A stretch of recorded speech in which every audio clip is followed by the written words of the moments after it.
फजर की नमाज के बाद मैं एक दिन गुजर रहा था, एक घर के सामने काफी लोग खड़े थे। मैंने पूछा क्या हुआ, तो कहने लगे कि फौतगी हो गई है। तो मैंने कहा कि उनका कोई बेटा नजर नहीं आ रहा। कहा तीनों बेटे तबलीग पे गए हुए हैं।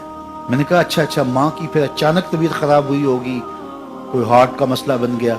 कहा नहीं, माँ फालिज में मुब्तला थी। मैंने कहा फिर तो बहुत ज्यादती है कि माँ फालिज में मुब्तला और तीनों बेटे तबलीग पे गए। माँ को जरूरत है और बेटा जाके पीर के दरबार पर बैठा है। गौसे आजम भी हैं तो फैज नहीं मिलेगा। पहला मुर्शिद माँ है। मैं बार्सिलोना के एयरपोर्ट पे था, तो वहां कोई अपना हम जुबान मिल जाए बैरूनी दुनिया में तो बड़ा अच्छा लगता है।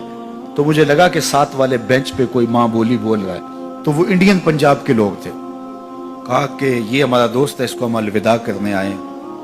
तो मैंने पूछा कितने अरसे बाद जा रहे हो? तो वो कहने लगा 27 साल 3 माह बाद। तो मुझे दिलचस्पी पैदा हुई, तो मैंने कहा कि इतना अरसा? कहा कि बस वो आया था और ऐसा उलझा, कागजात का मसला बन गया, तो अब अल्लाह ने बेहतरी किया तो अब जा रहा हूँ। जब आया था उन फवाने शबाब था और अब तो बुढ़ापा उतर रहा है। और बड़े हसरत भरे अंदाज में कहने लगा पता नहीं मेरे घर वाले अब मुझे पहचानते भी हैं या कि नहीं। 27 साल 3 माह बाद जा रहा हूँ, पता नहीं मेरे घर वाले अब मुझे पहचानते भी हैं या नहीं। मैंने कहा और कोई पहचाने या ना पहचाने, माँ कदमों की आहट से पहचान लेगी। ये मेरे पुत्र के पैरों की आवाज लगती है। तो वालिदैन की खिदमत करेंगे तो सरखुरू होंगे, माँ बाप की बेअदबी करेंगे तो कभी भी आप सरखुरू नहीं होंगे। तो वालिदैन की रिजा को अल्लाह की रिजा समझो। रिजाउल्लाह फी रिजाउल वालिद व सखतुल्लाह फी सखतिल वालिद। वालिदैन की रिजा में अल्लाह की रिजा छुपी है और वालिदैन की नाराजगी में अल्लाह की नाराजगी छुपी है। ये तुम्हारे लिए दीन है। नवाफिल पढ़े जा रहे हैं, लेकिन माँ बाप को जरूरत है तो उनकी खिदमत नहीं कर रहे। अल्लाह को वो नवाफिल कबूल नहीं है।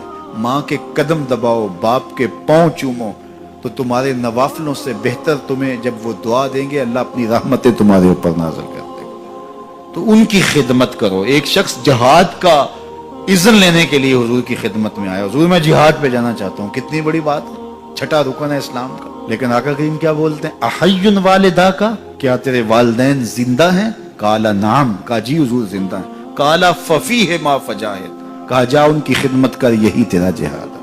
तो खुश नसीब वो हैं जो अपने माँ बाप की इज्जत करते हैं, उनके सामने अपने बाजू सुकेड़ के रखते हैं, उनके मामलात में, तर्ज जिंदगी में, उनके अंदाज़े मुआशरत में खुश रहते हैं और उन्हें राहत, आसानी और उनके लिए मोहब्बतें बिछाते हैं। तो अल्लाह ताला उनके लिए आसानियां पैदा करता है, रहमतें पैदा करता है। और अगर वालिदैन फौत हो गए हैं, इंतकाल कर गए हैं, तो आप कहें कि ये बातें हमने पहले सुनी होती तो बड़ा फायदा होता। अब तो वालिदैन इस दुनिया से जा चुके हैं, तो अब हम उनकी खिदमत कैसे कर सकते हैं? उनके लिए दुआ करें, उनकी रूह भी आपसे राजी हो जाए। उनके लिए जुमअतुल मुबारक के दिन सूरा यासीन पढ़े जाके उनकी कब्र पे, तो उनकी भी मग़फ़रत हो जाएगी, आपकी भी मग़फ़रत हो जाएगी।